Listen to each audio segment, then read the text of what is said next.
Rebels will receive the kick. Underway in Oxford. This is Jeff Scott from the 4. Scott, one of their home run hitters, out over the 25. Hackett was 8 of 18 in his game a couple of weeks ago. They look over the middle, complete. That's Smelly, the tight end, out over the 35 to the 36. A nice gain of about 8 on first down. That was Jamal Mosley with the reception on first down. Little option. And Mackey keeps it to pick up the first down. A 3-yard gain on the play as we take a look at the rest of the Mississippi offense. But they have been playing better of late. Pass downfield, wide open. And out of bounds, forced and goal from the 3. It's Brassel. On second and goal. Mackey on the pitch. Scott trying to get to the edge. Touchdown, Ole Miss.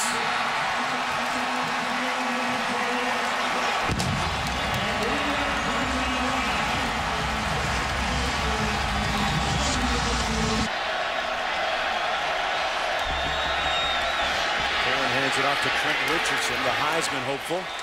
Out over the 25 to the 26 as we take a look at our impact players. Perrin to pass. Wide open underneath the tight end, Michael Williams, with a lot of open real estate and still on his feet. Finally tripped up at the 37-yard line, 1st and 10. Andrew White split to the bottom of your screen, a talented freshman for Alabama. 1st down and 10. Quick slant complete to Hanks. And Hanks with his 2nd touch of the game. Alabama on the fringes of field goal range. McCarron back to pass. Underneath, complete. And the freshman with a nice catch and a 1st down conversion, DeAndrew White. And he gets another touch here, trying to get to the edge, and scores. Bama with an answer. Good blocks up front. And Alabama looking to seize the momentum back. Tyler Campbell punting from his own 12-yard line.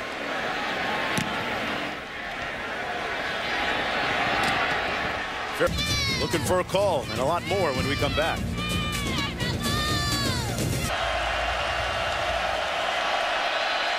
McCarron under heat. And wisely throws it away. Good pressure up front by the guy that has been ubiquitous tonight all over the field defensively, Wayne Dorsey.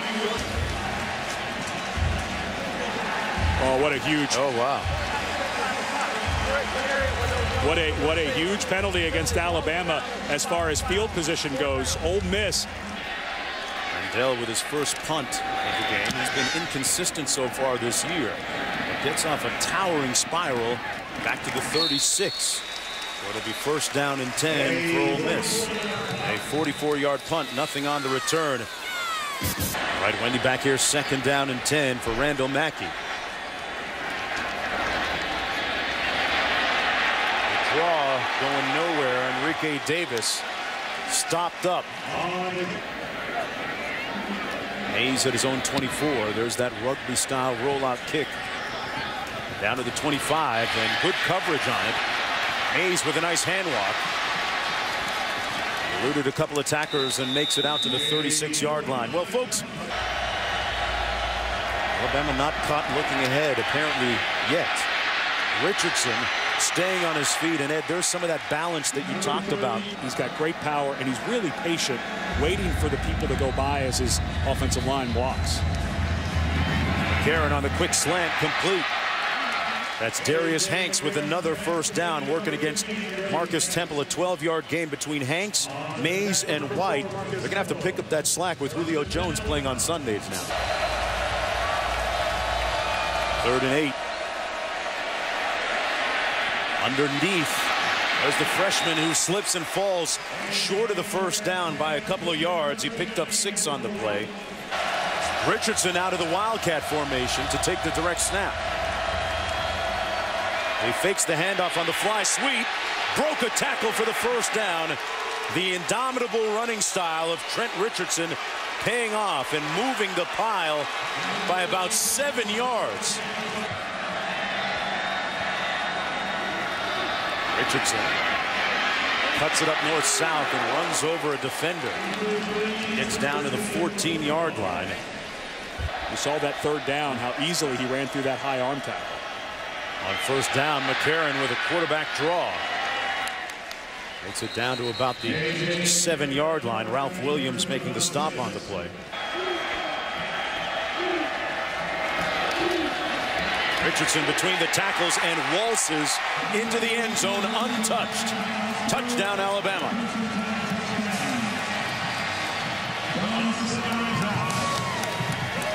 His second touchdown of the day. So not good for the Rebels in the secondary, guys. Temple a real leader in the secondary. Their most consistent player back there all season long. Singleton on the kickoff return. Tobias Singleton looking to break one. Still on his feet. And pushed out of bounds at midfield by Dean Miller. Mackey under a little bit of heat.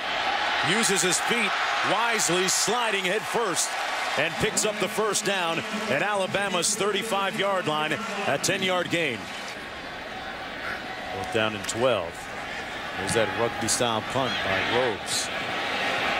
Unfortunately, goes into the end zone. It'll come back out to the 20-yard line. 37-yard punt, but a net of just 17. First and 10, Alabama when we come back. Strictly enforced, I might add. First down and 10. That's Mays picking up about 7. And someone who's always in the fast lane, Wendy Nix, back in the studio.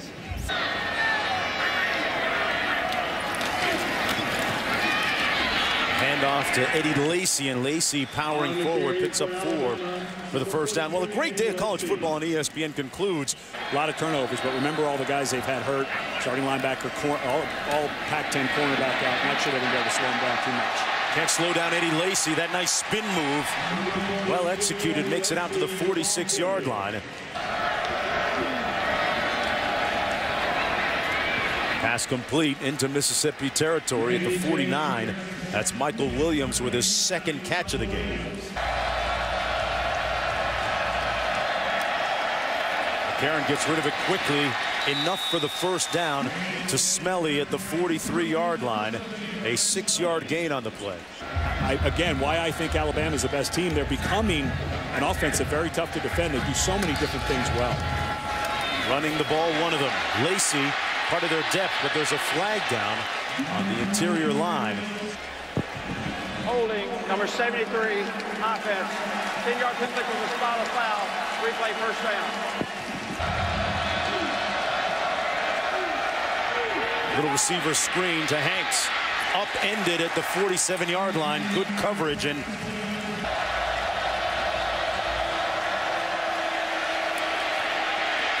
McCarron underneath. Complete. And short of the first down is Kenny Bell. But this is a guy that they trust with the longer field goal. So instead of a punt, going for a guy whose range right around the 38-yard line, the line of scrimmage. So they're inside what they feel comfortable with. Cade Foster from 53. And far short, and it's going to come out of the end zone.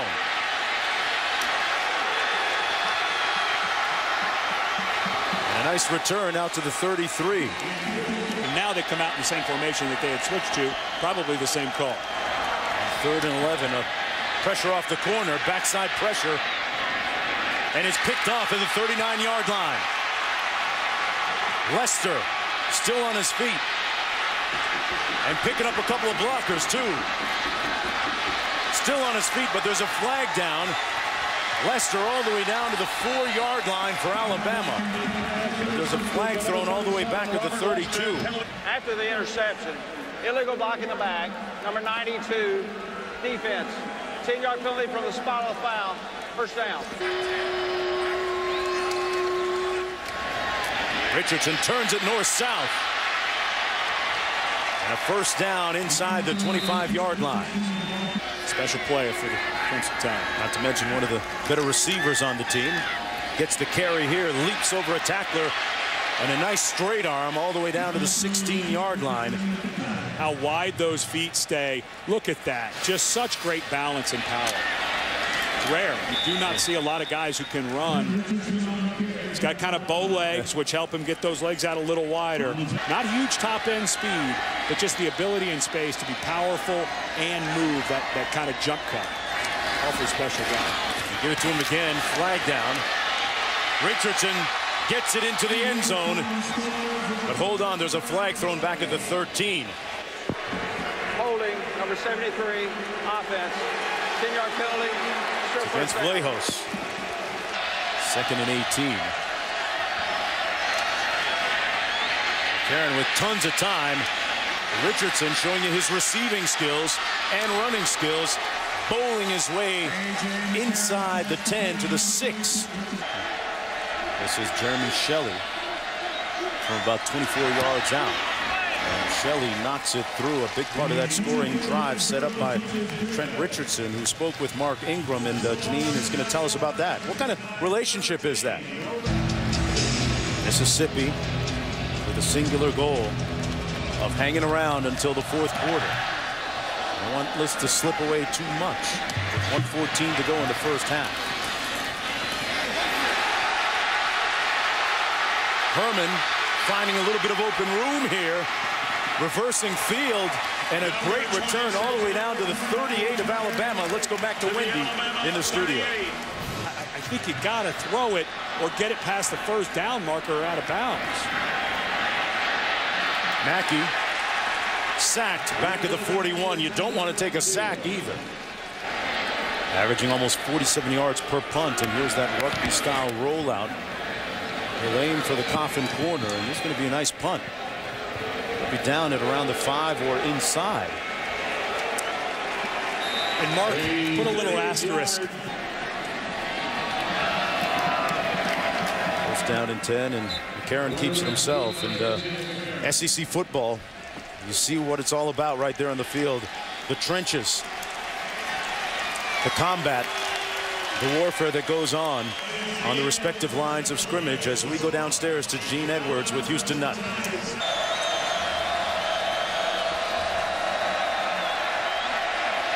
McCarron under some heat, and he converts it. Mays slips and falls, but he got a nice spot. He got out over the 38 and then picks up the first down. That another shallow crossing route hit by McCarron with good protection. Little play fake now. Here's Richardson. Nice cutback and brought down from behind at the 44-yard line. I'm really impressed with this sophomore quarterback. Over the middle, wide open at the 25-yard line. Hanks. And Hanks still on the move. With intentions taking him all the way down to the 7-yard line.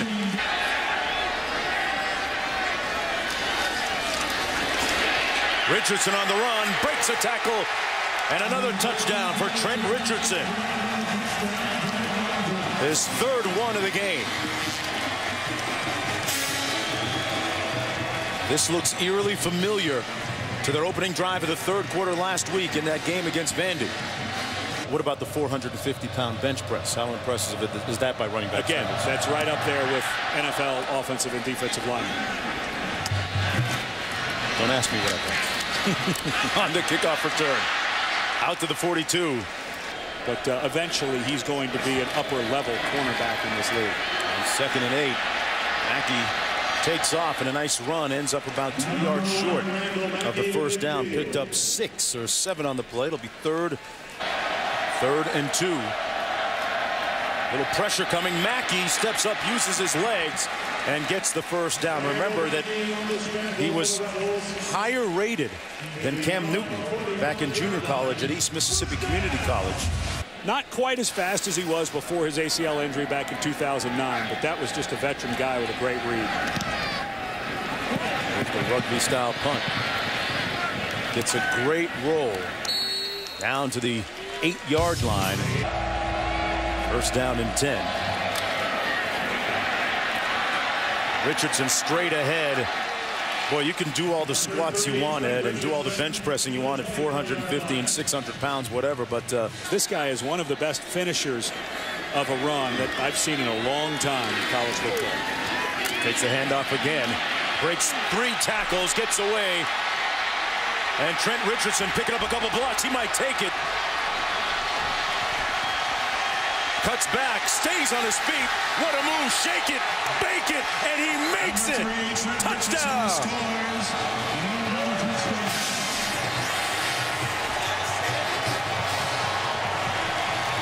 With a couple of new wrinkles on offense and defense, that's going to be an unbelievable matchup. I'll ask you who you like in a minute. And a sack. And a fumble. And a recovery by Alabama. Karen under center. Hands it off to Fowler. Good hand walk inside the 10 down to the 8-yard line. Sawyer making the stop on the play.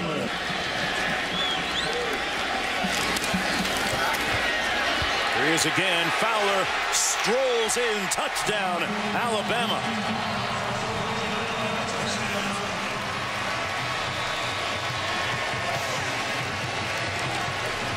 I just think offensively they're more dynamic.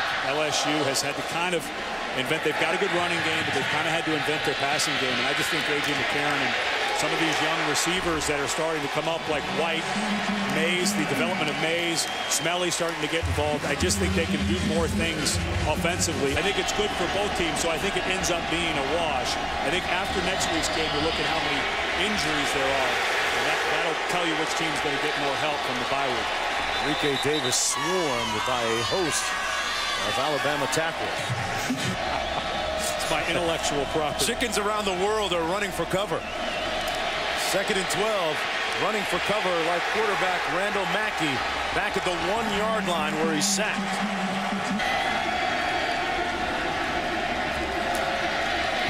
Campbell with that rugby-style punt. Gets a good bounce, but a low-line drive. This is Hanks on the return. And stopped up at about the 41-yard line. You know, in the SEC, Ed, they talk about having to control the line of scrimmage. These two teams do it best. Big questions. You lose Greg McElroy and Julio Jones, and if anything, I think this offense is better than it was last year. Underneath is one of the offensive weapons they're starting to utilize a little bit more. Kenny Bell. But they're trying to get someone, maybe White's the guy to start stretching the field a bit for him like Julio Jones did. Darren the trigger man hands it off this time to Fowler. Lowers his hat and runs over a defender for another Alabama first down. 3rd and 7. Get to the 3 for a first down. Into the end zone. Touchdown, Alabama. Brandon Gibson with the catch.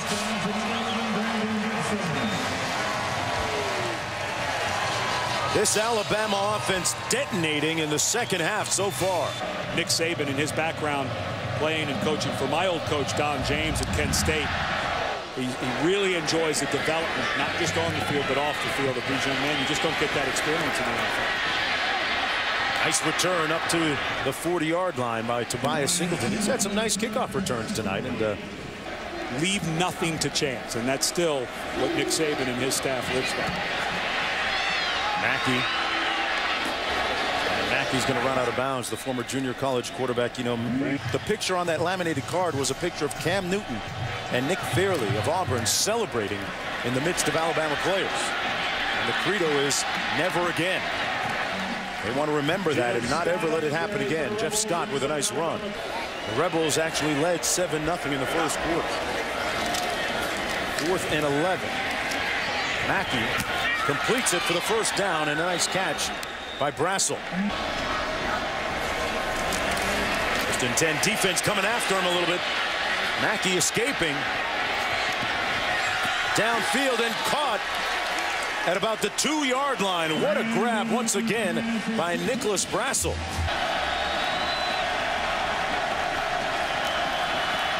They hand it off, and the defense intransigent, holding, stoning Mississippi.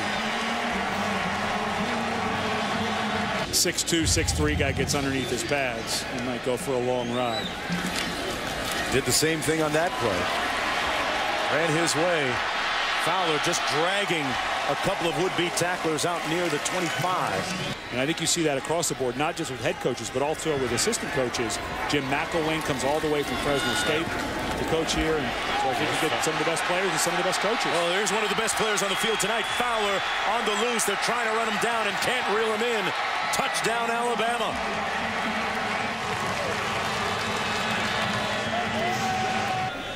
Second down and 8 coming up for Ole Miss.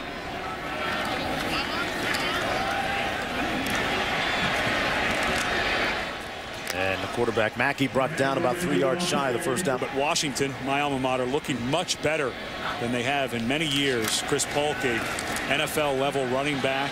Offensive line's playing better. It's going to be a good race in the North before all is said and done. We saw them last week against Tennessee. They're playing. Forget the 0-2 start. They're a better team than the East is wide open. And it's easy to say, well, there's nobody in the East who can compete against LSU or Alabama. You've got a week to go in and play a team that really has nothing to lose. And all you're trying to do is think, we've got to win this game. And so it's easy to say that the teams in the West this year are much better than the East. Let me ask you this then. Georgia presents the most problems for either LSU or Alabama if they come out of the West unscathed. Well, that time Randall Mackey didn't come out of that play unscathed. Sacked by 3 Alabama players. Really helped to rebuild not only the infrastructure, but the mentality and the emotions of some of the people there in town. And it kind of feels like when New Orleans won the Super Bowl after Katrina. As you said, there was so much community outreach and players assisting in the cleanup, and other players from other schools such as Kent State were even sent to help. And it was a remarkable thing when the Kent State team got a standing ovation by Alabama fans when they took to the field for the season opener. Philip Sims in a quarterback. Hands it off to Blake Sims. And Sims looks like he's got a top-end gear, doesn't he? There's a lot of pressure on these young men, especially at a place like the University of Alabama. There are so many people who get such joy out of this team. It can be a lot of pressure. I don't blame them. Sims giving the coach a little bit more joy. A nice run. You know, their closest margin of victory so far has been 16 points. And when you look at the schedule they play, especially their conference schedule, that's pretty amazing. Going into Florida and getting a convincing win, and another convincing one tonight, and shutting out a pretty competitive Vanderbilt team as well. 52-7 the final score.